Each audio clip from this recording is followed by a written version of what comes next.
بسم اللہ الرحمن الرحیم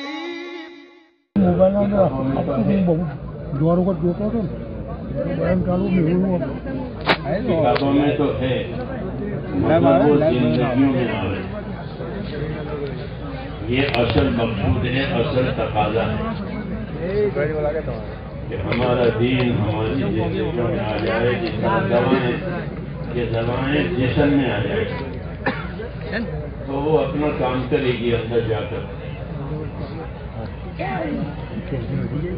آنکھوں کی دوا آنکھوں کے لیے، کانوں کے لیے، پیٹ کے لیے، وہ جا کر کے اپنا کام کرے گی۔ ایسے ہی دین ہے کہ جب کام کرے گا آدمی دین کا اور دین کی محنت کرے گا تو وہ دین اندر جا کر اپنا کام کرے گا، دلوں میں جا کر کام کرے گا۔ کیا کام کرے گا کہ ایک تو اندر اللہ تعالیٰ کا یقین پیدا کرے گا،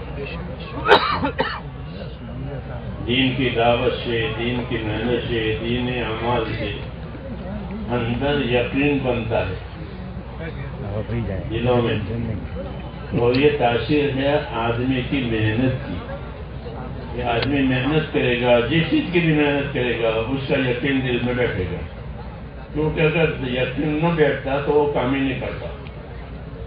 کیا لینا ہے؟ ایک کمار ہوتا ہے، کمار کہتے ہو کیا کہتے ہو؟ مٹی کے برتن بناتے کمار، وہ مٹی کے برتن بناتا ہے، مٹی ہے، گارا ہے، کوئی قیمتی سامان، کوئی قیمتی مٹیریل نہیں ہے اس میں، گارا ہے۔ اس گارے پر اس نے محنت لگائی، اپنی کاریگری لگائی تو ایک شکل تیار ہو گئی، مٹکا بن گیا، وہ گارا۔ تو ایسے بہت سے مٹکے بنا کر کے وہ بازار میں بیٹھتا ہے، جی ہاں،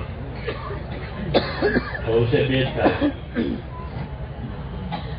کیوں کہ اس کی اس محنت سے اس کے دل میں یہ یقین اور اطمینان جمع ہوا ہے کہ یہ جب بک جائیں گے تو میری حاجتیں پوری ہو جائیں گی۔ کوئی قرض والا آیا کہ آپ نے وہ پیسے دکان کے نہیں چکائے، کمار سے کرے تقاضا کہ آپ نے وہ دکان کے پیسے نہیں دیے، تو کیا کہے گا؟ یہ دیکھو یہ جیسے بک جائیں گے آپ کے پیسے دودھ سے دھو کے دے دوں گا۔ ہمارے دیہاتوں میں ایسا کرتے ہمارے پاس دودھے دھونے چاہیے، تو وہ اس کو اطمینان دلا رہا ہے تقاضے والے کو، دیکھو یہ لے کے بیٹھا ہوں، یہ بک جائے اور پھر آپ کے پیسے آپ کو پہنچ جائے۔ تو یہ کیوں کہہ رہا ہے کہ اس کے دل کے اندر اس کا اپنی محنت، اپنے ہنر کی وجہ سے ایک اطمینان، ایک یقین اپنی محنت کی وجہ سے بنا۔ تو میں نے کمار کی مثال دی، ایسی مثال سب کی کہ بڑی بڑی بلڈنگیں بناتے ہیں، بڑے بڑے فلیٹ بناتے ہیں، وہ بھی ایسے وہ کمار کی طرح سے یہ فلیٹ بنایا، اب یہ کرایہ پر دیں گے یا بک دیں گے، اتنے رقم آ جائے گی تو یہ کام ہو جائے گا۔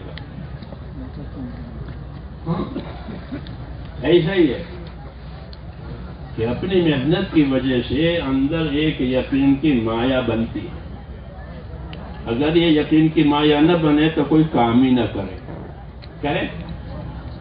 کوئی نہ کرے۔ کھیتی والا بھی کہ اپنی زمین پر اسے محنت کی ہے، اس کو امید ہے جب فصل آئے گی تو اتنے آمدنی ہوگی، اتنی ضرورتیں پوری ہوگی۔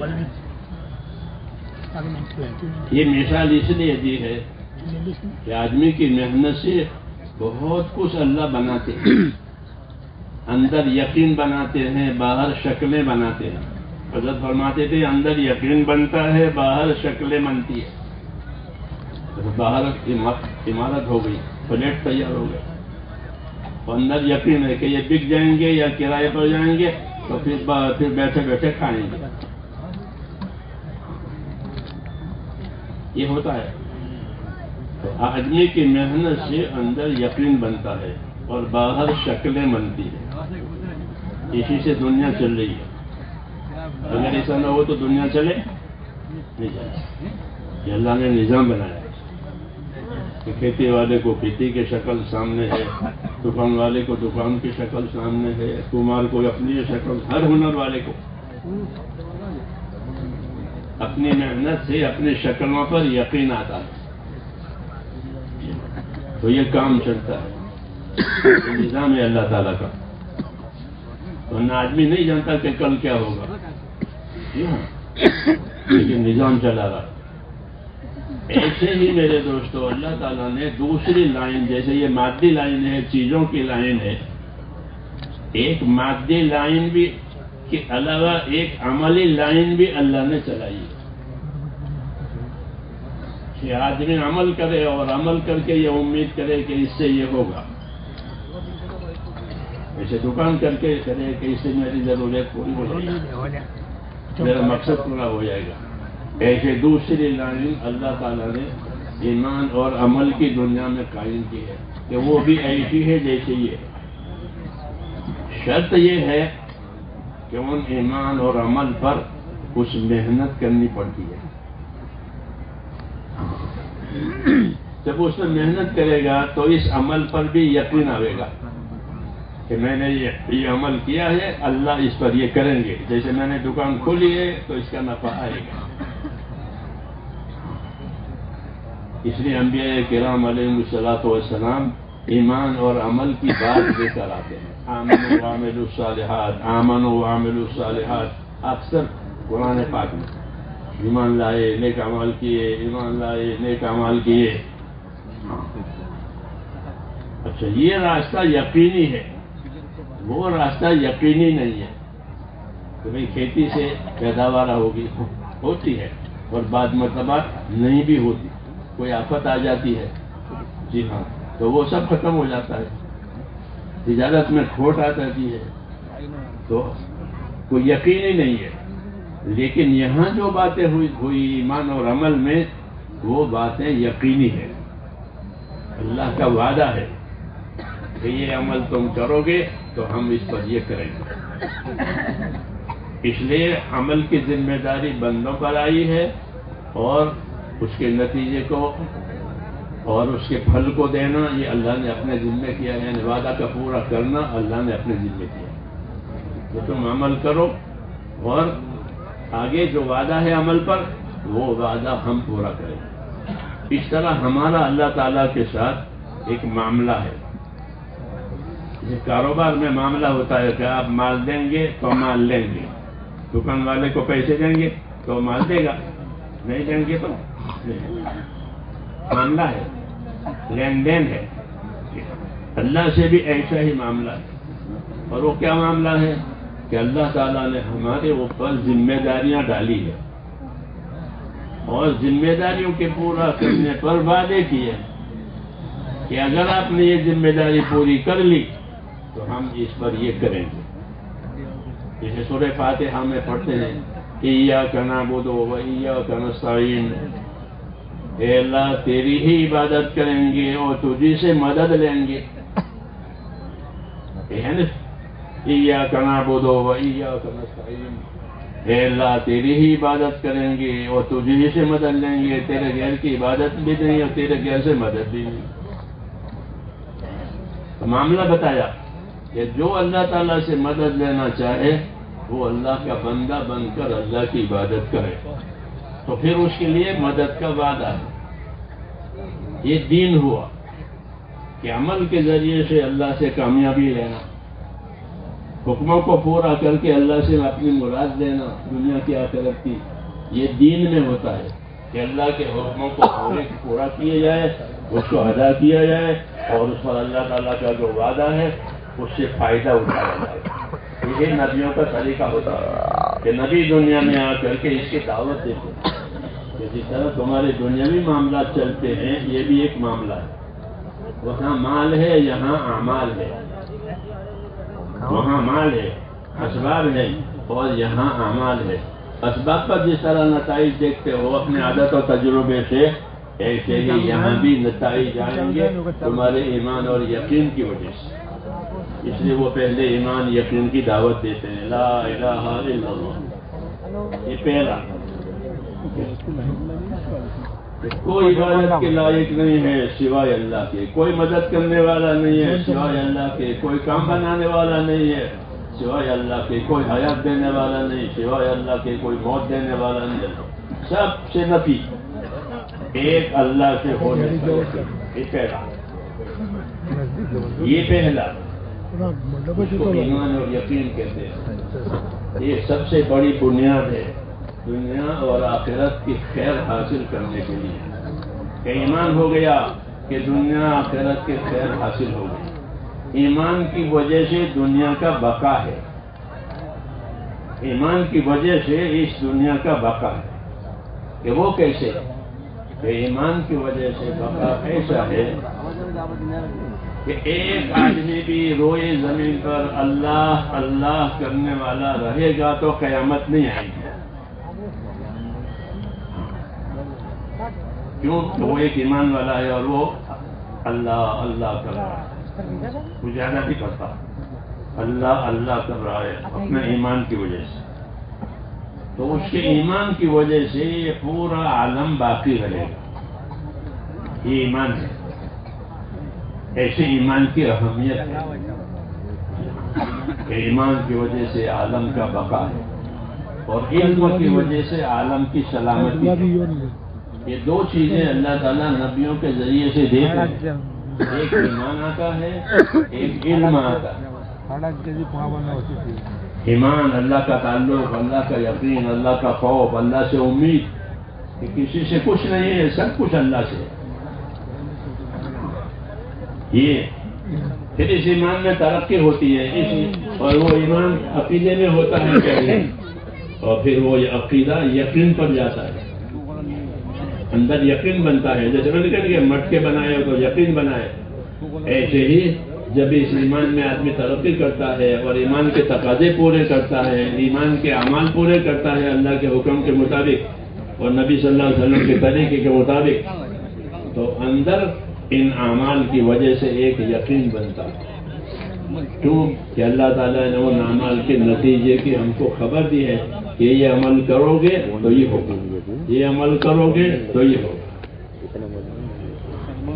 اس لیے ہماری ذمہ داری یہ ہوتی ہے کہ ہم اپنے عمل کو بنائیں.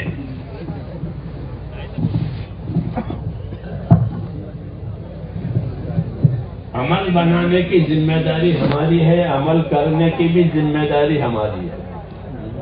کہ عمل بنانے کے لیے ایک تو ایمان اور یقین چاہیے، اس لیے کہ کافر کے عمل کا کوئی اعتبار نہیں ہے.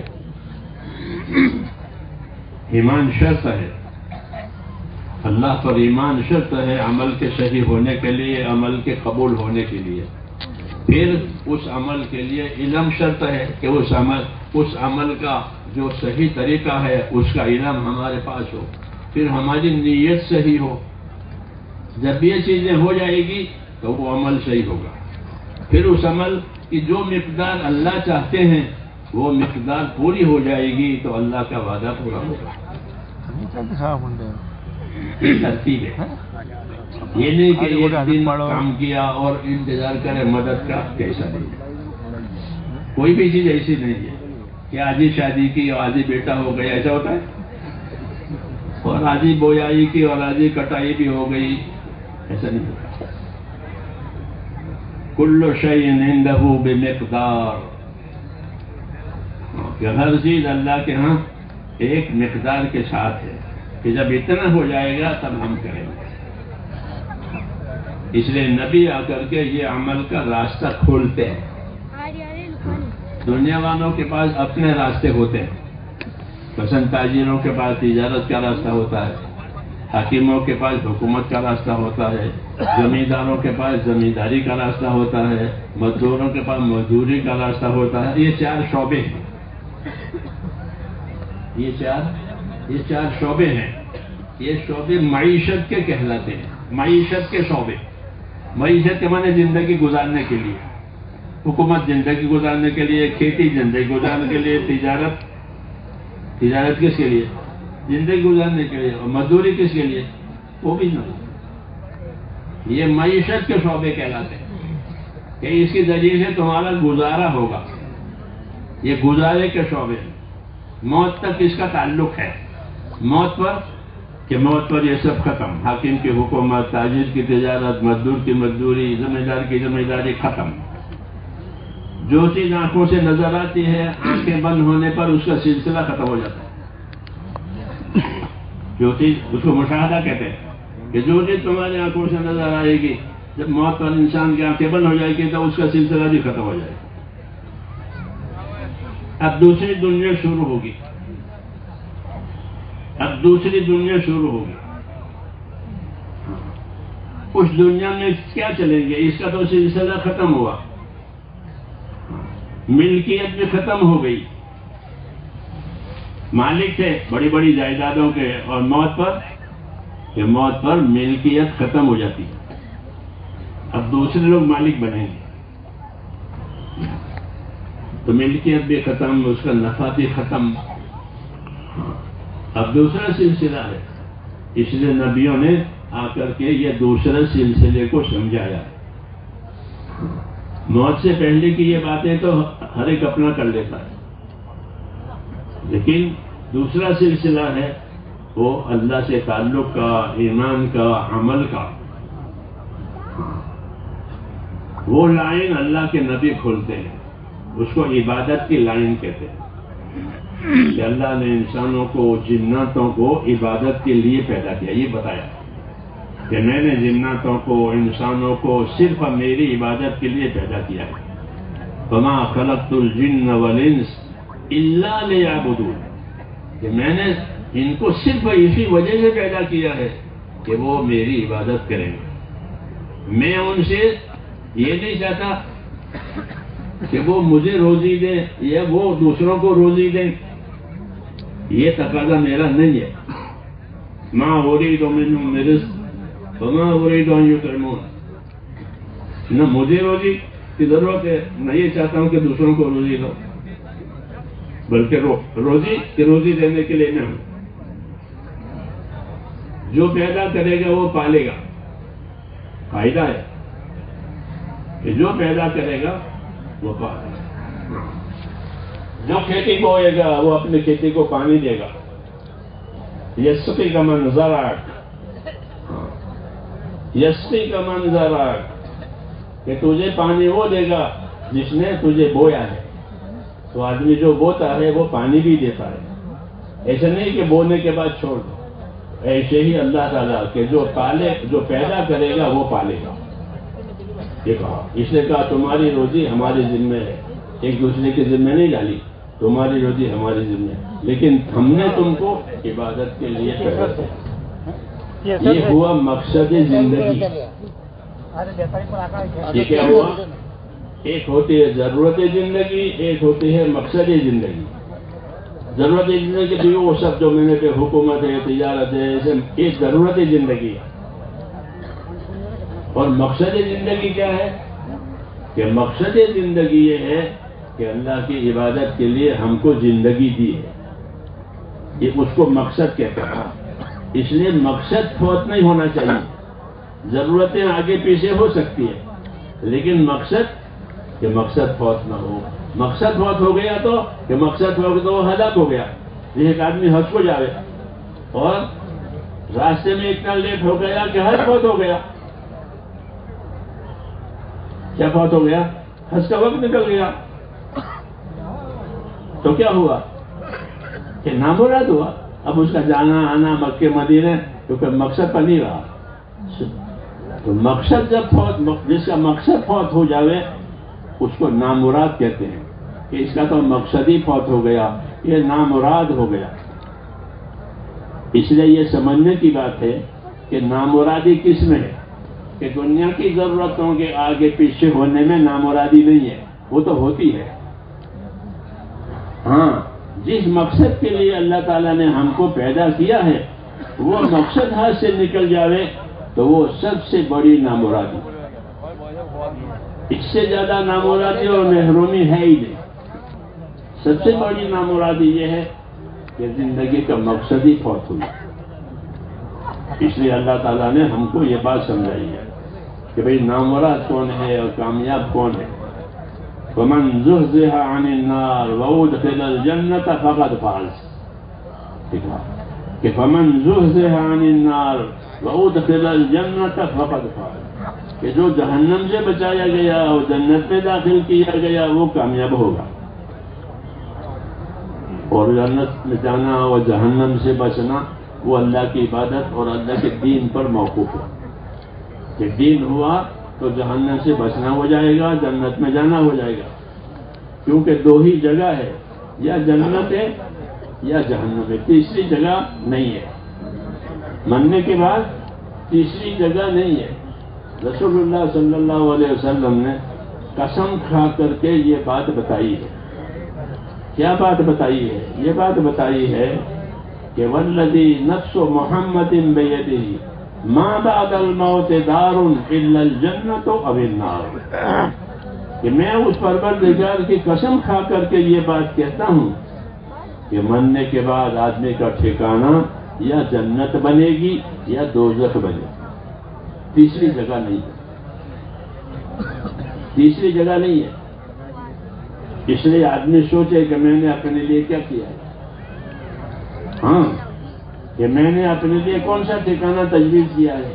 میری روش، میری رفتار کس طرف ہے؟ جنت کی طرف ہے، دوزخ کی طرف ہے. بل تنظر نفس ما قدمت لغد. آدمی سوچ لیا کرے کہ آنے والی کل کے لیے کیا تیاری کی ہے. ایک کل آئے گی، اس کل کے بعد پھر کل نہیں ہے، اس کل کے بعد پھر کل نہیں ہے. یعنی موت یا قیامت. یہ ہر آدمی کی موت وہ اس کی قیامت ہے. من مات فقط قامت قیامت ہو. جو مرا اس کی قیامت قائم ہو گئی. سمجھ بات آ رہی ہے کہ جو مرا اس کی قیامت تو قائم ہو گئی. قیامت قائم ہونے کا کیا مطلب ہے؟ قیامت قائم ہونے کا مطلب یہ ہے کہ اس نے اپنی زندگی کیسی گزاری ہے وہ اس کا نتیجہ اس کے سامنے آ جائے گا. تو قبر میں انفرادی قیامت ہے اور حشر میں اجتماعی قیامت ہے. قبر میں اجتماعی انفرادی قیامت ہے کیونکہ انفرادی موت ہے. تو انفرادی قیامت ہے. وہ آدمی قبر میں دیکھے گا.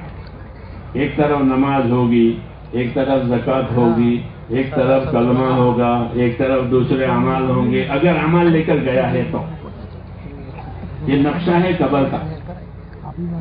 یہ قبر کا نقشہ ہے کہ سیدھے ہاتھ کی طرف جو ہے وہ نماز ہوگی اور بائیں ہاتھ کی طرف روزہ ہوگا. کیونکہ روزہ ڈال ہے اور ڈال بائیں ہاتھ میں پکڑتے ہیں اور تلوار سیدھے ہاتھ میں پکڑتے ہیں میدانوں میں. یہ نقشہ ہے قبروں کا. یہ روزہ ہے، نماز ہے اور کلمہ. یہ کلمہ تو سرتاج ہے، وہ کہ سر کی طرف وہ سب سے بڑی چیز ہے. وہ سب سے بڑی چیز ہے کلمہ اور ایمان. وہ سب سے بڑی چیز ہے کیونکہ کلمے کے ساتھ اٹھے گا اپنی قبر سے. اپنی قبر سے کیسے اٹھے گا؟ کلمے کے ساتھ اٹھے گا اگر کلمے کے ساتھ گیا ہے. ایک دفعہ حضور صلی اللہ علیہ وسلم پریشان تھے تو جبریل آئے. یہ کیا بات ہے؟ آپ پریشان ہیں، آپ غمزدہ ہیں؟ کہ ہاں. یہ کس بات کا؟ کہ مجھ کو میری امت کا غم ہے کہ ان کا کیا ہوگا. تو وہ آپ کو لے کر کے قبرستان میں گئے اور ایک قبر پر پار مارا. ایک آدمی اٹھا اندر سے کالے چہرے والا، ہائے ہائے کرتا ہوا، واہ ویلا کرتا ہوا. پھر اسے کہا تو لوٹ جاؤ. وہ لوٹ گیا. پھر دوسری قبر پر مارا. ایک آدمی اٹھا روشن چہرے والا، لا الہ الا اللہ کہتا ہوں. اس سے کہا تو بھی لوٹ جا. یہ دکھا کر کہا کہ دیکھ لیا آپ نے، اب جو جس حال میں مرے گا اس حال میں اٹھے گا، جو جس حال میں مرے گا اس حال میں اٹھے گا. کیوں کہ قبر اور قیامت یہ نتائج کے ظاہر ہونے کی جگہ ہیں. قبروں میں انفرادی حالتیں ظاہر ہوگی اور آخر اور قیامت میں اجتماعی حالتیں ظاہر ہوگی. یہ ہمارا ایمان ہے. یہ کیا ہے؟ یہ ہمارا ایمان ہے. اس کا ذکر تذکرہ دنیا میں ہوتا نہیں ہے، اور یہی اصل ہے، کیونکہ ہم میں سے ہر آدمی روز روز اپنے آخرت کی طرف جا رہا ہے. کس طرف جا رہے ہیں؟ کس طرف جا رہے ہیں؟ آخرت کی طرف جا رہے ہیں ہر آدمی. لقمان حکیم نے اپنے بیٹے سے کہا تھا کہ بیٹا، جب سے تو پیدا ہوا ہے تیری روش اور تیرا چلنا اپنے آخرت کی طرف ہے. روز روز تو اپنے آخرت کی طرف جا رہا ہے. ایسے ہر آدمی کہ اپنی ماں کے پیٹ سے پیدا ہوتے ہی وہ اس کی روش آخرت کی ہو جاتی ہے. ایک دن کا ہوا، 2 دن کا ہوا، 10 سال کا ہوا، 20 سال کا ہوا، 80 سال کا ہوا. تو یہ رفتار ہے. جب یہ رفتار پوری ہو جائے گی تو وہ اپنے آخرت میں اتر جائے گی. ایمان باللہ والیوم الآخر، اللہ پر ایمان لانا کہ جو کچھ ہوگا اللہ سے ہوگا، جو کرے گا اللہ کرے گا. اور دوسرا ایمان کہ آخرت پر ایمان لاؤ. یہ بنیاد ہے. جن چیزوں پر ہم ایمان لاتے ہیں ان میں یہ بنیاد ہے کہ ایمان باللہ والیوم الآخر مسلمانوں کا عقیدہ ہے کہ مرنے کے بعد دوبارہ زندہ ہونا ہے، اور اپنی زندگی کا سارا نقشہ سامنے آنے والا ہے. یہ ہم کو بتایا گیا، اور یہ بتا کر کے یہ بھی فرمایا گیا کہ الکیس من دان نفسہ وعمل لما بعد الموت. الکیس من دان نفسہ وعمل لما بعد الموت. حدیث پاک ہے کہ باہوش آدمی وہ ہے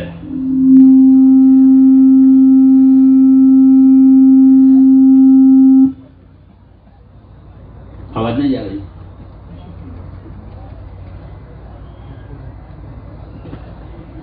کیا کہہ رہا تھا؟ ہاں سبق، یہ سبق ہے، یاد رکھنا ہے. سن کے ٹیپ کے مطمئن، ٹیپ کر کے مطمئن نہیں ہو جانا. آج کل ایسا ہو گیا ہے، سن لیا، ٹیپ کر لیا، بیٹھے بیٹھے سو بھی گئے. یہ تبلیغ ٹیپ کرنا، سو جانا، اس کو ریلے کرنا، یہ بات صحیح نہیں ہے. یہ بات صحیح نہیں ہے، کیونکہ دین اللہ نے دلوں کے لیے اتارا ہے، مشینوں کے لیے اتارا ہے. اس کو مشینوں میں لے لو. نہیں تو حضور صلی اللہ علیہ وسلم کو اللہ مشین دیتے اور ساری دنیا میں ریلے کر لیتے بیٹھے بیٹھے. یہ دھوکہ ہے. یہ کیا ہے؟ یہ دھوکہ ہے، رواج ہے. اس سے کوئی کام نہیں بنتا. ہاں، دینوں کے لیے اللہ نے دین اتارا ہے، مشینوں کے لیے نہیں اتارا. اس لیے اپنے دلوں میں دین آوے، یہ اصل ہے. حضور صلی اللہ علیہ وسلم فرمایا الکیس من دان نفسہ، کہ باہوش سمجھدار آدمی وہ ہے کہ جو اپنی ذات پر قابو کرے. آپ لوگ تمام مشینوں پر قابو کرتے ہو، کرتے نہیں؟ تو گاڑی پاس کرنی ہے، سیلو کرنی ہے، بند کرنی ہے، تو کون کرتے ہو؟ ابھی لوگ تو کرتے ہو، کرتے نہیں کرتے. ہاں، تو کوئی بوتل ہے بند کرنی ہے، کھولنی ہے، دروازہ بند کرنا ہے، کھولنا ہے، تو یہ کام آپ کرتے ہو، یعنی انسان کرتا ہے. تو یہاں رہبری ہے کہ جس طرح دوسری چیزوں کو کھولتے ہو، بند کرتے ہو، اپنے قابو میں رکھتے ہو، اس طرح اپنی ذات کو بھی قابو میں رکھو.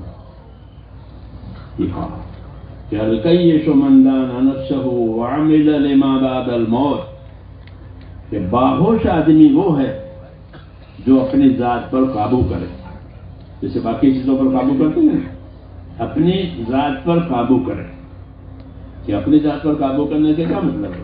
گونگا بہرا ہو جائے کہ نہ، اپنی ذات پر قابو کرنے کا مطلب یہ نہیں ہے، بلکہ یوں فرمایا وعمل لما بعد الموت۔ اپنی ذات پر قابو کرنے کا مطلب یہ ہے کہ چونکہ ایک دن مرنا ہے اور مرنے کے بعد ساری چیزیں سامنے آنے والی ہیں، اس لیے وہ موت کے بعد جو عمل کامیاب ہے اس کو آج کرے، یہ قابو کرنے کا مطلب ہے۔ وہ کام نہ کرے جس کا کوئی فائدہ ہی نہیں ہے، ہاں لغو ہے کہ طاقت خرچ ہو گئی، وقت خرچ ہو گیا، فائدہ کچھ بھی نہیں ہوا، اس میں نہیں، بلکہ وہ کام کرے اپنی سمجھداری کی وجہ سے جو اس کو موت کے بعد کام دے۔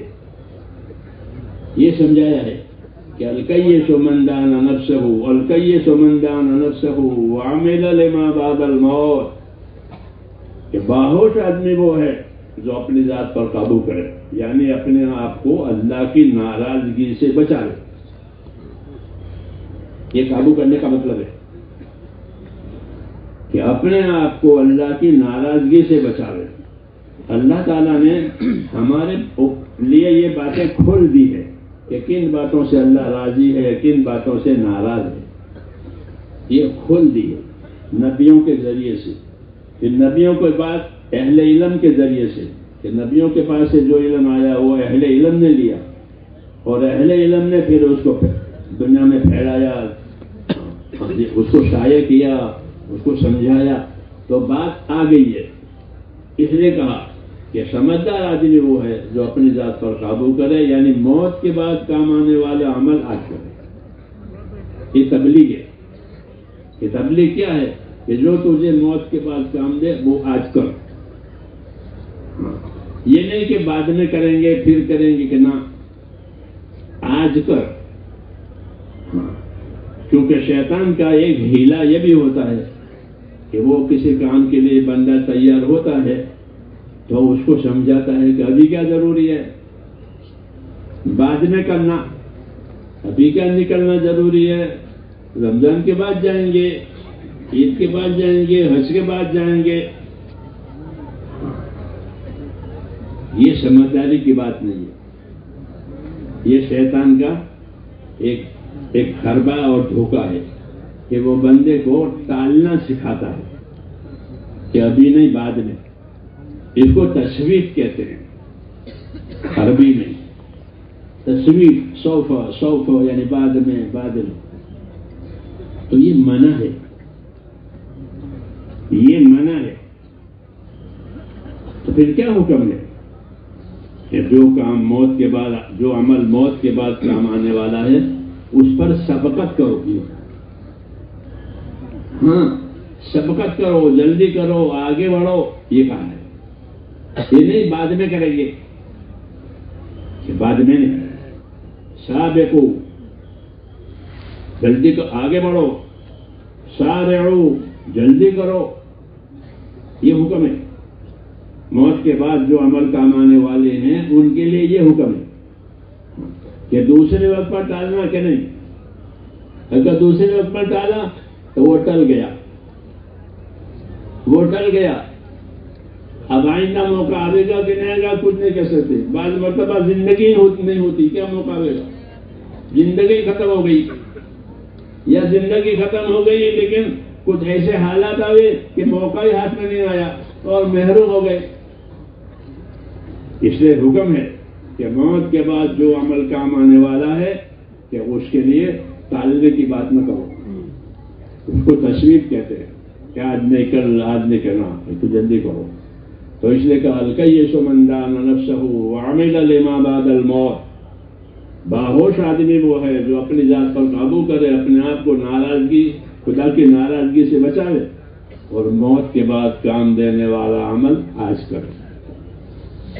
یہ سمجھداری کی بات ہے۔ اور نادانی کی بات کیا ہے کہ نادان کون ہے؟ کہ نادان وہ ہے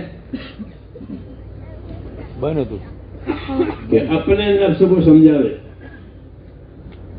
اپنے نفس کو سمجھاوے کہ ہاں ابھی نہیں، ابھی بعد میں کریں گے، اور نفس کی تابعداری کرے، حکم کی تابعداری نہ کرے، نفس کی تابعداری کرے، اور اللہ پر امید بھی باندھے کہ اللہ بڑا بیڑا پار کرنے والا ہے، اللہ رؤوف الرحیم ہے، غفور الرحیم ہے. کئی بات حضور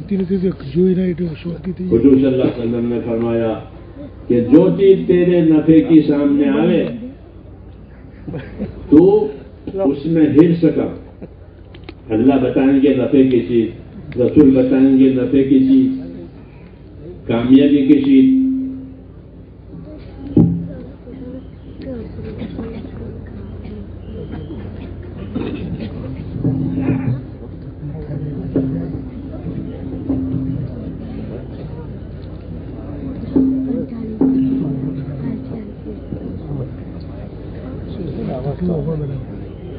کہ جو چیز تیرے نفع کی ہے اور تجھے نفع دینے والی ہے تو اس کا حریص بن، تو اس کا شوقین بن. جیسے لوگوں کو مختلف چیزوں کے شوق ہوتے ہیں نا، تو کس چیز کا شوقین بننا، کس چیز کا شوقین بننا؟ تو فرمایا احرص علی ما ینفعک واستعن باللہ. جو چیز تجھ کو نفع دینے والی ہو تو اس کا شوقین بن، اور اللہ سے مدد مانگ کہ تاکہ تیرا شوق اللہ پورا کرے. تو جو حقیقی نفع دینے والی چیز ہے میرے دوستوں، وہ ہے کہ جس کی تعلیم اور تربیت ہم کو اللہ کے نبی نے دی ہے. کہ نفع دینے والی چیز کیا ہے؟ کہ لا الہ الا اللہ. یہ سب سے زیادہ نفع دینے والا، سب سے زیادہ نفع دینے والا، کہ جو اس کلمے کے ساتھ مر گیا تو وہ ہمیشہ کے لیے کامیاب ہو گیا، ہمیشہ کی جنت میں جائے گا. ہاں، چاہے 80 برس کفر میں گزرے اور آج کلمہ پڑا، آج مر گیا. ہاں، کہ اس کا کام ہو گیا. نفع کی چیز تو سب سے زیادہ نفع کی چیز، فرمایا نفع کی چیز کا شوق کرو. تو سب سے زیادہ نفع کی چیز ایک تو ایمان ہے. ہاں، اس ایمان کی خیر خبر لینی ہے میرے دوستوں. ہمارے پاس ایمان نسلی ہے. کیسا ہے؟ نسلی ایمان. یعنی ہمارے باپ دادا الحمدللہ ایمان والے تھے، ان کی برکت سے ہم ان کی نسل میں ایمان والے ہوئے. یہ بھی ایک نعمت ہے، یہ بھی ایک نعمت ہے، بڑی نعمت ہے. لیکن جس طرح ماں باپ جو جائیداد چھوڑتے ہیں، اس جائیداد پر کوئی قناعت نہیں کرتا بلکہ اس کو بڑھاتے ہیں. بڑھاتے نہیں بڑھاتے کہ یہ مکان تو ہمارے دادا کے زمانے کا تھا، پھر کیا ہوا کہ ہمارے ابا نے بنایا اور یہ ہم نے بنایا. ہاں، تو جس طرح دنیا کو ترقی دیتے ہو، اس طرح جو ایمان اللہ تعالیٰ نے ہم کو باپ دادوں سے دیا ہے کہ وہ بھی ترقی کا محتاج ہے. کہ اپنے ایمان کو ترقی دو. کہ اپنے ایمان کو ترقی دینے سے کیا فائدہ ہوگا، اور ترقی ایمان میں نہیں ہوگی تو کیا نقصان ہوگا؟ میری بات سمجھ میں آ رہی ہے نا؟ کہ ایمان میں ترقی ہوگی تو کیا فائدہ ہوگا، اور ایمان میں کمزوری ہوگی تو کیا نقصان ہوگا؟ تو یاد رکھو کہ جب ایمان میں نقصان ہوگا، کمزوری ہوگی، تو حرام سے بچنا مشکل ہو جائے گا. کیا ہو جائے گا؟ حرام سے بچنا مشکل، کیونکہ حرام میٹھا ہوتا ہے. حرام کیسا ہوتا ہے؟ میٹھا. رشوت کیسی ہوتی ہے؟ بولو. رشوت بہت میٹھی، بغیر محنت کے پیسے آ رہے ہیں. سود اور بیاج میٹھا. ہر حرام میٹھا ہوتا ہے، ہر حرام میٹھا. تو اگر ایمان نہیں ہوگا تو مٹھاس کی وجہ سے مکھی جس طرح شہد میں پھنستی ہے، یہ اس حرام میں پھنسے گا.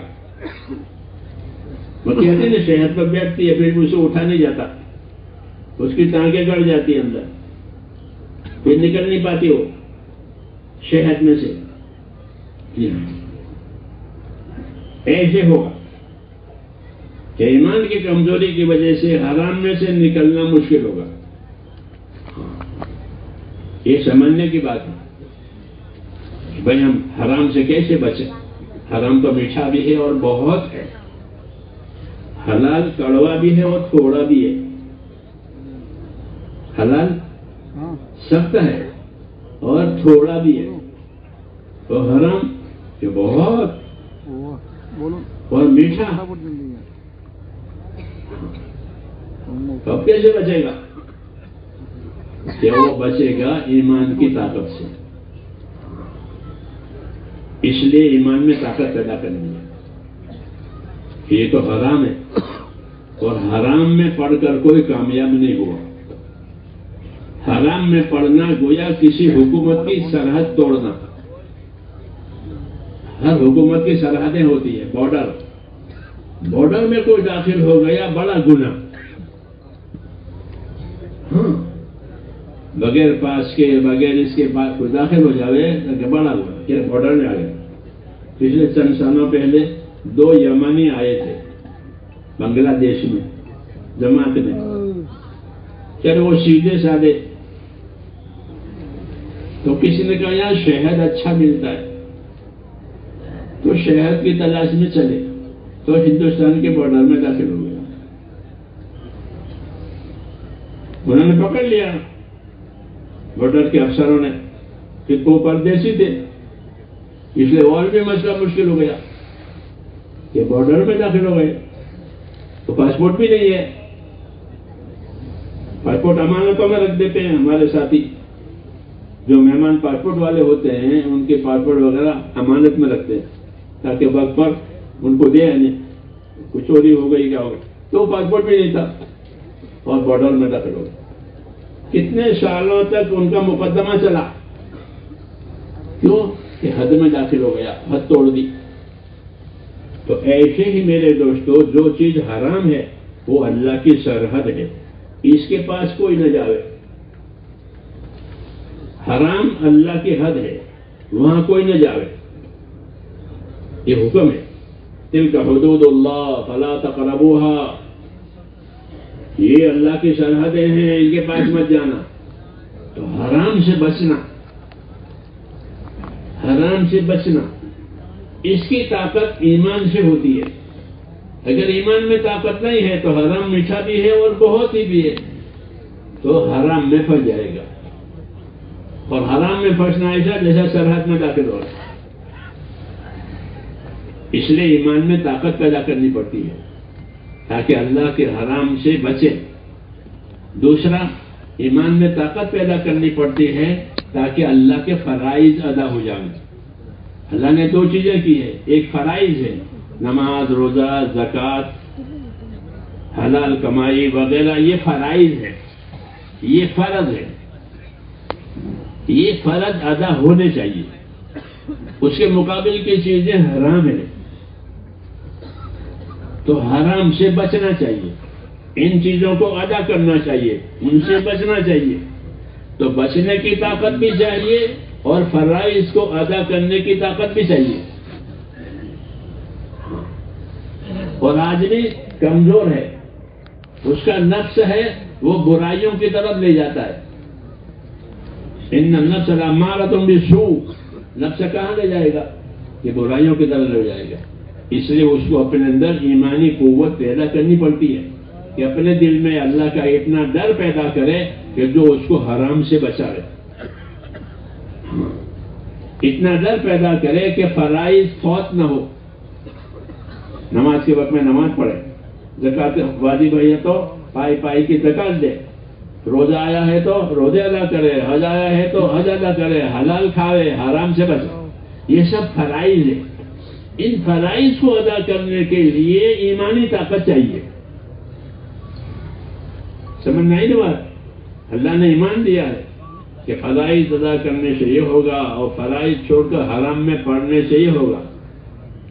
کہ فرائض ادا کرنے سے کیا ہوگا؟ تو یہ بتایا گیا ہے کہ بندہ اللہ کی رحمتوں سے جو قریب ہوگا وہ فرائض کے ادا کرنے سے قریب ہوگا. اللہ کی رحمتوں سے اس کی زندگی قریب ہوگی. وہ کس صورت میں ہوگی؟ جب کہ وہ اللہ کے فرائض ادا کرے. نماز کو نماز کے وقت پر ادا کرے. ہاں، جیسا حکم ہے ایسے ہی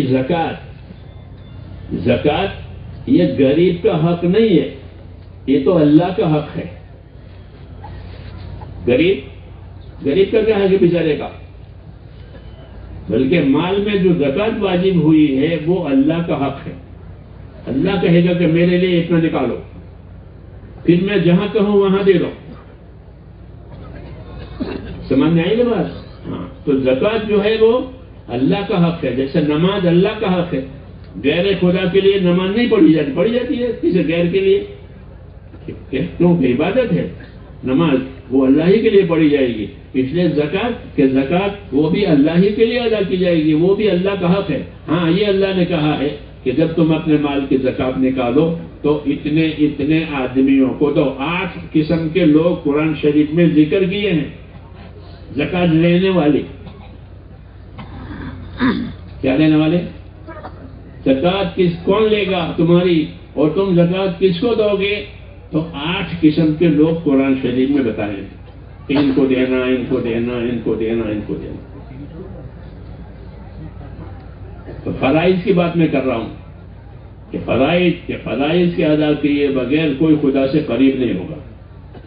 نماز ہو، زکوٰۃ ہو، اس لیے اس کے احکامات بتائے ہیں، اس کی فضیلتیں بتائی کہ اپنے مالوں کی زکوٰۃ نکالو. جس مال کی زکوٰۃ نکالی جائے گی وہ آگ سے اور پانی سے وہ مال محفوظ رہے گا. وہ مال محفوظ رہے گا. جی ہاں، اور جو زکوٰۃ نکال جائے گی اللہ اس کا بدل دے گا. یہ فضیلتیں ہیں. وَمَا أَنفَقْتُم مِّن شَيْءٍ فَيُخْلِفُهُ، کہ جو تم خرچ کرو گے اللہ اس کا بدل تمہیں چکائے گا، کھوٹ میں نہیں اتارے گا اللہ. اس لیے اس کی فضیلتیں بتائی، اس کے احکام بتائے. نماز، زکوٰۃ، روزہ، حج، حلال کمائیاں، یہ اللہ کے فرائض ہیں.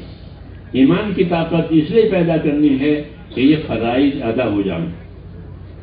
ہم نہیں جانتے کسی کے پاس کتنا مال ہے، وہ تو وہی جانتا ہے، وہی جانتا ہے. جی ہاں، مال اور میل وہ تو آدمی جانتا ہے کہ بدن میں کتنا میل ہے اور اتنا مال ہے، وہ آدمی جانتا ہے. اس لیے حکم دیا ہے کہ مال ہے تو اپنی زکوٰۃ ادا کرو. مولانا الیاس صاحب رحمۃ اللہ علیہ فرماتے تھے کہ میں چاہتا ہوں کہ ہمارا ہر ساتھی اپنے مال میں سے پائی کی زکوٰۃ ادا کرے، اور زکوٰۃ کو غریبوں کی ضرورت نہ سمجھے، اپنی ضرورت سمجھے. زکوٰۃ غریب کی ضرورت نہیں ہے، تیری ضرورت ہے. جی ہاں، تو اپنے لیے دے گا، ان کے لیے نہیں. ان کا تو پروردگار ہے، اللہ ان کو روزی دے گا. ہاں، تمہاری زکوٰۃ پر غریب کی زندگی نہیں ہے، اللہ اس کو پالے گا. لیکن زکوٰۃ کیا ہے؟ تو اس لیے میرے دوستوں ایمان کی طاقت اس لیے پیدا کرنی پڑتی، اس لیے پیدا کرنے ہے کہ جو اللہ کے فرائض ہیں وہ ادا ہو جائے. ہاں، دوسرا کہ ایمان کی طاقت اس لیے پیدا کرنی ہے کہ جو چیزیں اللہ نے حرام کی ہے اس سے اپنے آپ کو بچا سکے. اگر ایمان میں طاقت نہیں ہے تو حرام میں پھنس جائے گا. اس لیے عائشہ صدیقہ فرماتی تھی کہ اللہ تعالیٰ نے حرام چیزیں ایک دم حرام کر کے منع نہیں کیا. سمجھ میں آئی بات؟ لوگ شراب پیتے رہے اور شراب پی کے نماز میں بھی آتے تھے، شراب پی کر نماز میں آتے تھے، اور ان کو کہا تھا کہ تم نشے میں ہو تو نماز میں مت آؤ. لا تقربوا الصلاۃ وانتم سکارى، نشے میں ہو تو نماز میں مت آؤ. یہ نہیں کہا کہ مت پیو، کیوں کہ ابھی ان کے اندر حرام سے بچنے کی طاقت پیدا نہیں ہوئی ہے.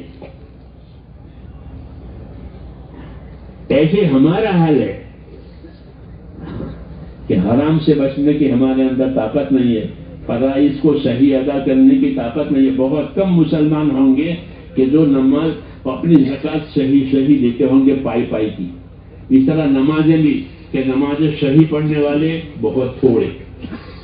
جی ہاں، حالانکہ وہ فرض ہے لیکن اپنے ایمان کی کمزوری کی وجہ سے اس کی طرف اہمیت نہیں ہے. اس لیے ایمان میں قوت قرار تاکہ اپنی نمازیں بھی صحیح کرے، اپنے زکاتیں بھی صحیح دے، اپنے فرائض ادا کرے، حرام سے بچنے کی طاقت آئے. یہ نجات کا ذریعہ ہے.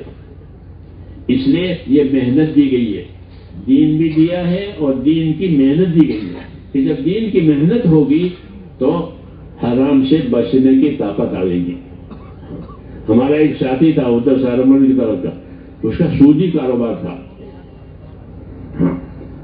سود کا لین دین تھا. پھر اس کو اللہ نے اس راستے میں لگایا.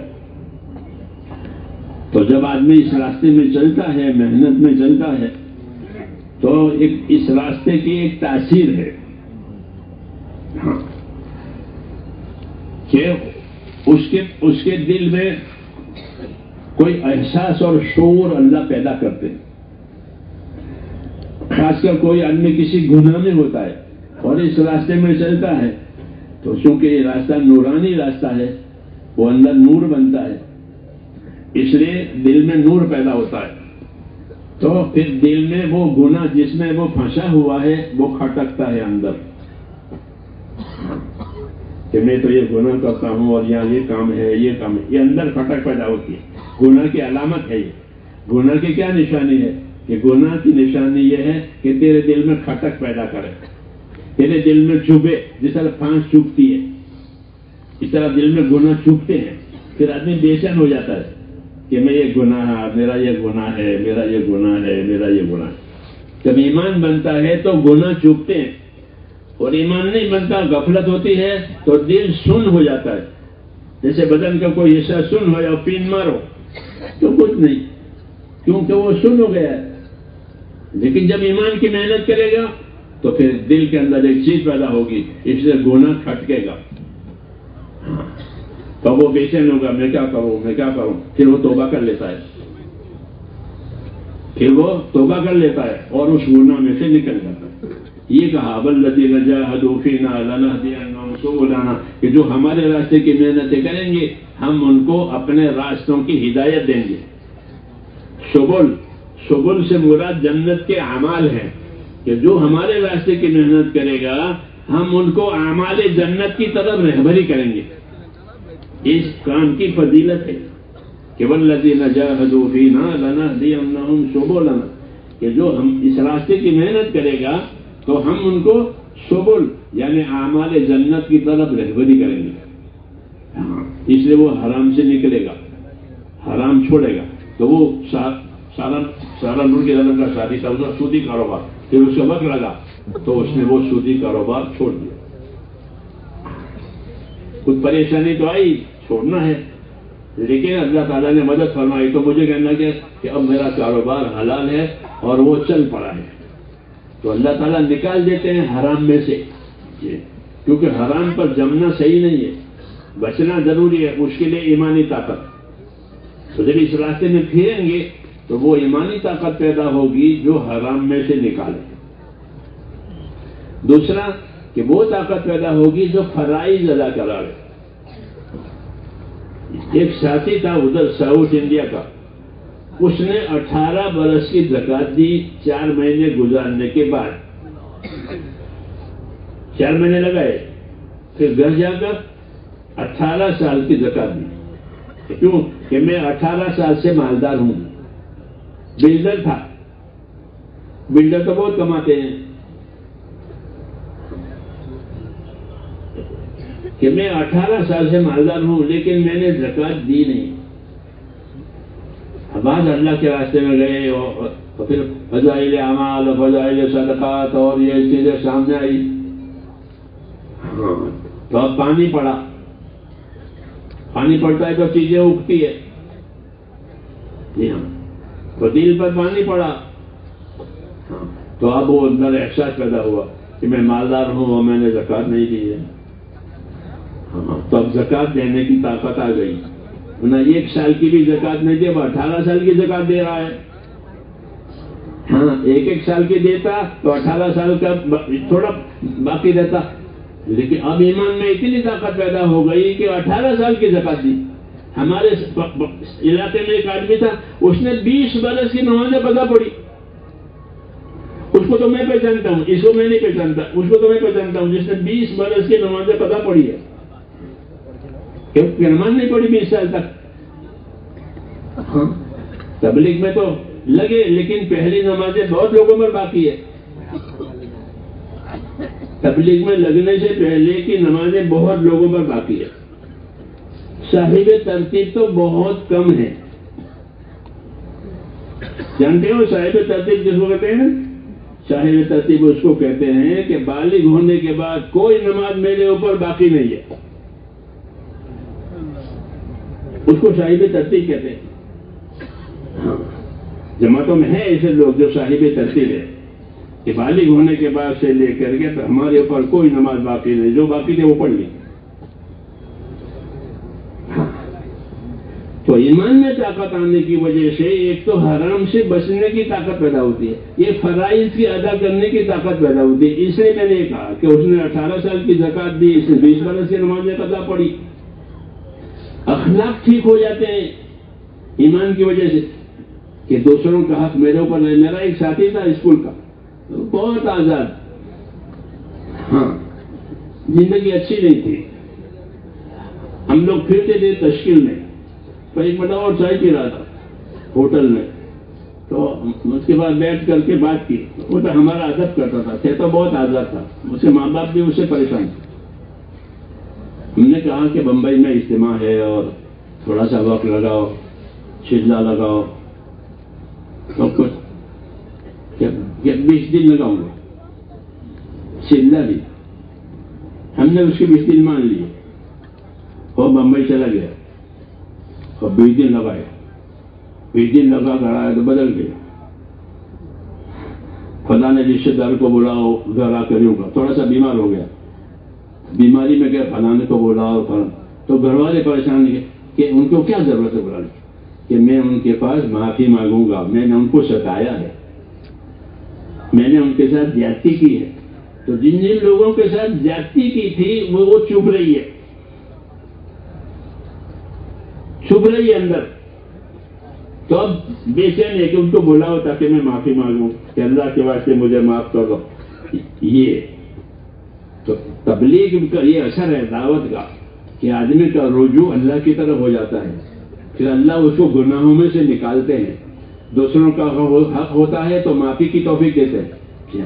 اپنا ہوتا ہے تو چھوٹی ہوئی نمازیں پڑھے گا، باقی زکاتیں ادا کرے گا. جی ہاں روزے ادا کرے گا. کہ روزے نہیں رہتے. ہم امریکہ میں ہم تھے، اب بات لمبی ہو جائے گی.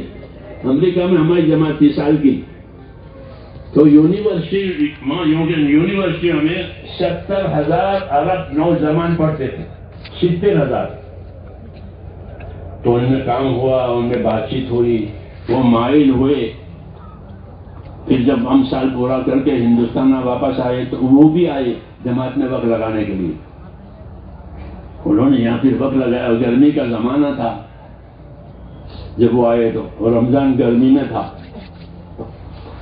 تو وقت انہوں نے لگایا تو ہم سے کہنے لگے کہ ہمارے تو روزے باقی ہیں، کیونکہ وہ رمضان میں انہوں نے وقت لگایا تھا کہ ہم تو پہلے رمضان جو ہے وہ تو روزے رکھے ہی نہیں ہیں.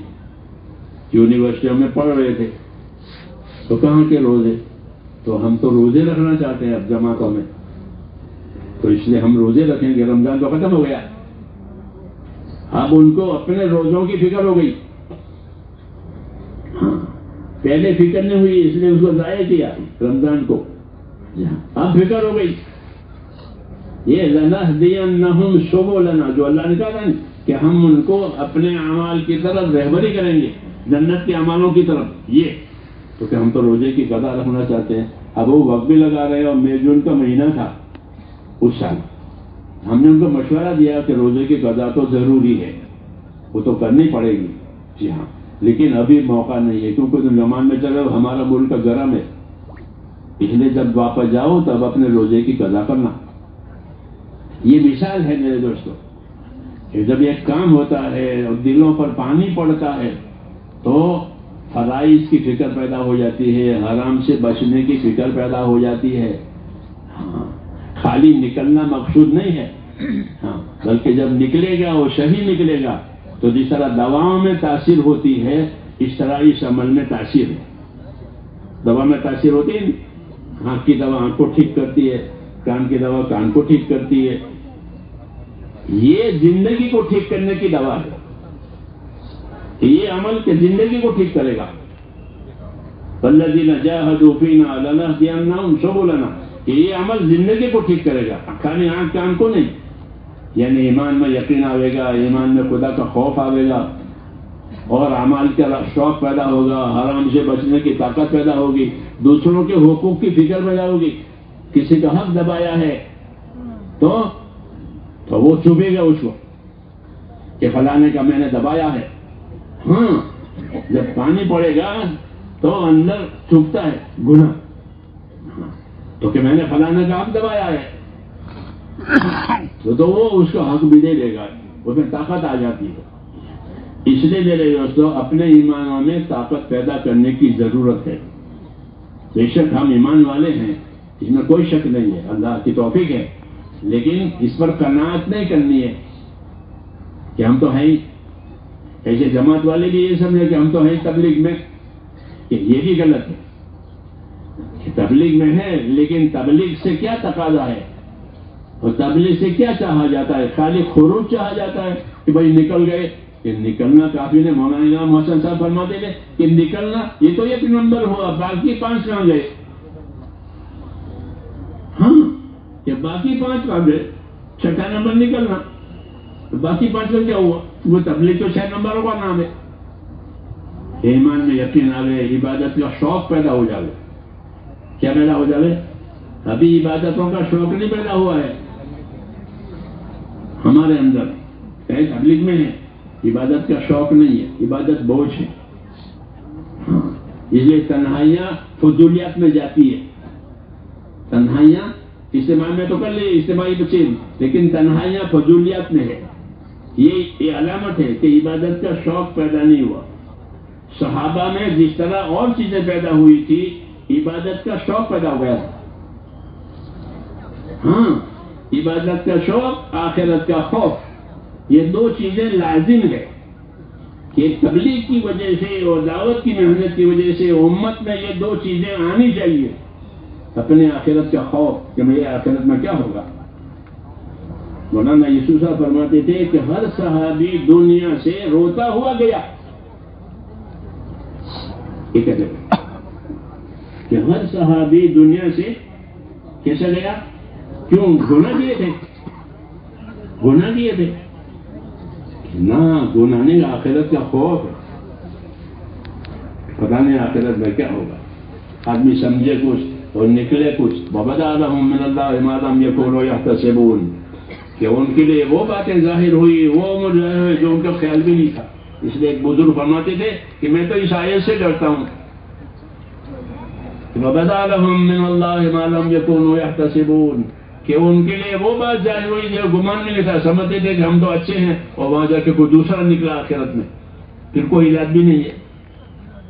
ہاں، اس لیے اس کام کی تاثیر ہے کہ اس کام میں پھریں، اللہ کے راستے میں پھریں، تاکہ آخرت کا خوف آوے. آخرت کا خوف آوے، عبادت کا شوق آوے. کتنی باتیں ہوئی؟ 2. آخرت کا خوف آوے، عبادت کا شوق آوے. صحابہ میں عبادت کا شوق تھا. اللہ نے فرمایا تراہم رکعا سجدا یبتغون فضلا من اللہ ورضوانا، کہ تم اصحاب محمد صلی اللہ علیہ وسلم دیکھو گے نا تو کس حال میں دیکھو گے؟ کہ رکوع کرنے والے پاؤ گے، سجدہ کرنے والے پاؤ گے. ان کو یہ شوق ہے عبادت کا، تو ان کو رکوع میں پاؤ گے، سجدہ میں پاؤ گے. اللہ کا فضل اور اس کے مہربانی کے طلبگار پاؤ گے ان کو. ہاں، کہ بھئی ایک کام ہے کہ اس کام نے کیا اثر کیا. کوئی چیز ہوتی ہے تو شوق پیدا، موبائلوں کا لوگوں کو شوق پیدا ہو گیا، پاگل ہو گئے، موبائلوں کے پیچھے پاگل ہو گئے لوگ. ہاں، ایسے شوق پیدا ہو گیا. یہ مثال ہے. تو ان کو عبادتوں کا شوق پیدا ہوتا ہے. رکعا سجدا، کہ اصحاب محمد کو دیکھو گے صلی اللہ علیہ وسلم تو رکوع کرنے والوں میں پاؤ گے، سجدہ کرنے والوں میں پاؤ گے. ان کی حالت بتائی، حال ہے. اور اللہ کا فضل اور مہربانی کے طلبگار پاؤ گے ان کو. تو ان میں عبادت کا شوق پیدا ہوا، آخرت کا خوف پیدا ہوا. یہ اصل چیزیں ہیں کہ بھئی دعوت اور تبلیغ جو نبیوں کا کام روزانہ کہتے ہیں کہ اس کام سے کیا پیدا ہوگا، کہ یہ پیدا ہوگا کہ آخرت کا خوف پیدا ہوگا، ہر آدمی اپنے آخرت بنانے کی فکر میں لگے گا۔ تو میں نے کہا نہیں، حضرت فرماتے تھے کہ ہر صحابی دنیا سے روتا ہوا گیا۔ تو کیوں روتا ہوا؟ کچھ کالے کام کیے تھے کہ نہ، کالے کام نہیں کیے، اللہ کا خوف ہے، کام کی وجہ سے ڈر پیدا ہوگا، آخرت ہے، اللہ ہے، کیا جواب دیں گے، یہ پیدا ہونا چاہیے، یہ اس کی تاثیر ہے یہ کام کی، کہ اس سے آخرت کا خوف پیدا ہوتا ہے، تو پھر آدمی سیدھا ہو جاتا ہے اپنی آخرت بننے کے، کیونکہ موت کا تو کوئی بھروسہ نہیں کب آوے، اس لیے وہ سیدھا ہو جاتا ہے، ایک کام کا اثر ہے۔ اس لیے یہ چیزیں ہمارے اندر میرے دوستوں پیدا ہونی چاہیے، یہ کوئی روٹین نہیں ہے، رواج نہیں ہے، یہ کام ہے، اس کے اثرات ہیں کہ فضائل ادا ہو جائیں گے، حرام سے بچنا نصیب ہو جائے گا، حقوق ادا کرے گا اور آخرت کی فکر کے ساتھ زندگی گزارے گا۔ ہاں، یہ اس کام کا اثر ہے، ایسا مبارک کام ہے یہ، اس لیے اس کام کو صحیح طریقے سے کرنا بھی ہے، کرانا بھی ہے، اس کی دعوت بھی دینی ہے اور گھبرانا نہیں ہے۔ بات مطلب حالات بھی آتے ہیں، حالات بھی آتے ہیں، لیکن اگر کام کے ساتھ حالات آئے تو یہ حالات ترقی دلائیں گے۔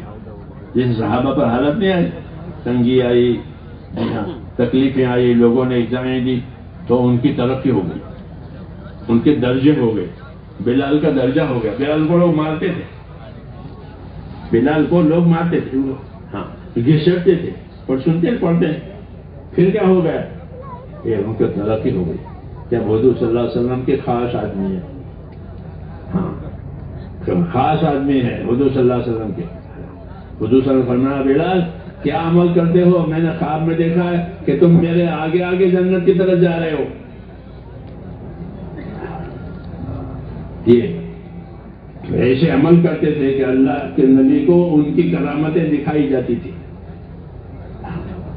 یہ کیوں کہ ان کے عمل کی وجہ سے۔ اس لیے میرے دوستو، اپنی اپنی زندگیوں کو بنانا ہمارے ذمے ہے، ایک کہ اپنی زندگی بناؤ، گزرنا ہمارے وہ تو گزرے گی، سورج نکلے گا، ڈوبے گا، پہلا مہینہ، دوسرا مہینہ، 2000 یہ 2000 وہ تو گزرے گا، وہ تو ہمارے قابو میں نہیں ہے، لیکن زندگی کو بنانا یہ ہمارے قبضے کی بات ہے کہ اپنی زندگی کو بناؤ، ایمان والی، اعمال والی، اخلاق والی، اخلاص والی، یہ مطلب بنانے کا ہے، یہ مطلب ہے بنانے کا کہ زندگی ایمان والی، اعمال والی، اخلاق والی، اخلاص والی، اللہ سے تعلق والی، کیونکہ مسئلہ پیش آیا کہ اللہ سے مانگیں گے، اللہ سے مانگیں گے، اللہ نے کہا ہے کہ مجھ سے دعا کرو میں قبول کروں گا، تو دعا پر اور اللہ کے وعدوں پر یقین آتا ہے۔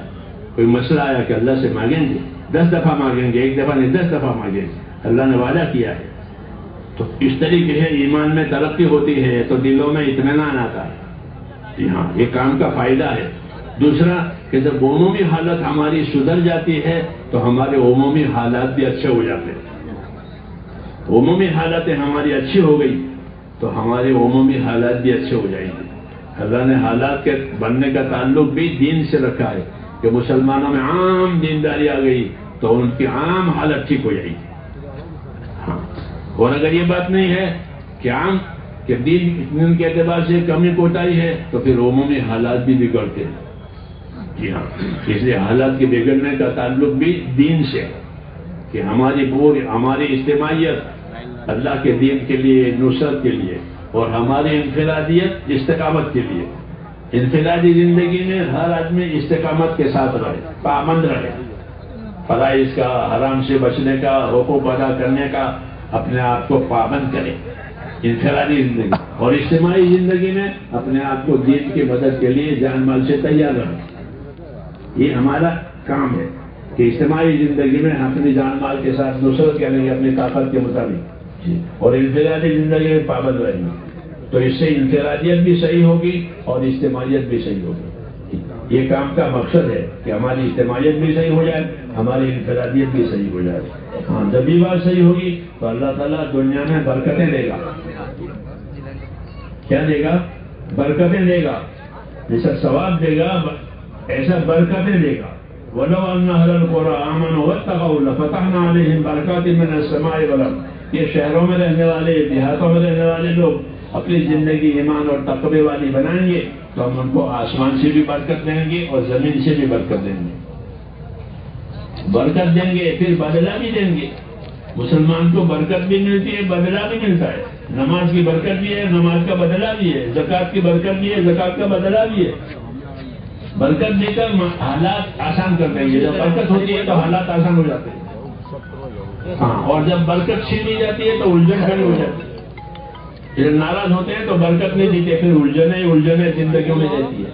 اور جب ایمان تقویٰ آتا ہے تو برکتیں ملتی ہیں، پھر دنیا کے مسائل آسان ہو جاتے ہیں. اس نے کہا ہم کو برکتیں دیں گے. تو ہمارے لیے تو برکت کے بھی وعدے ہیں اور بدلے کے بھی وعدے ہیں، دونوں دین دنیا آ کر. اس لیے میرے دوستوں اپنے آپ کو اس کام کے لیے تیار کرنا ہے، کیونکہ یہ تو زندگی کا اصلی کام ہے. باقی تو حاجتیں ضرورتیں ہیں، کھانا پینا، شادی کرنا، مکان بنانا، یہ تو حاجت وہ تو ہے ہی، ہر ایک کے ساتھ ہے. اللہ کو مانے نہ مانے اس کی حاجت ہے ہر ایک کے ساتھ، لیکن یہ تو ہمارے ذمہ ہے. اس لیے جتنی زندگی ہماری دینی ہوگی اتنی اللہ کی رضامندی اور اللہ کا فضل اور اللہ کی مدد ہوگی. دعاؤں میں قبولیت آئے گی، اسباب میں برکت آئے گی، دلوں میں چین آئے گا. ہاں، یہ وعدے ہیں سب یہ. اس لیے میرے بھائیوں اس کام کے لیے اپنے آپ کو تیار کرنا ہے، اور اپنے لیے تیار، دوسروں کے لیے نہیں، اپنے لیے. ان احسنتم احسنتم لانفسکم، اچھا کرو گے اپنے لیے کرو، برا کرو گے تمہاری طرف آئے گا. یہ بات اس لیے کرنا اپنے لیے. ہر آدمی اپنے لیے سوچے کہ میں آخرت میں جا رہا ہوں تو میں نے اپنے لیے کیا کیا، اس کی یہ تیاری ہے. اب اس کے لیے بتائیں کہ اللہ کے راستے میں اس کام کو کام بنا کر چلنا ہے، اس کے لیے کون کون تیار ہے.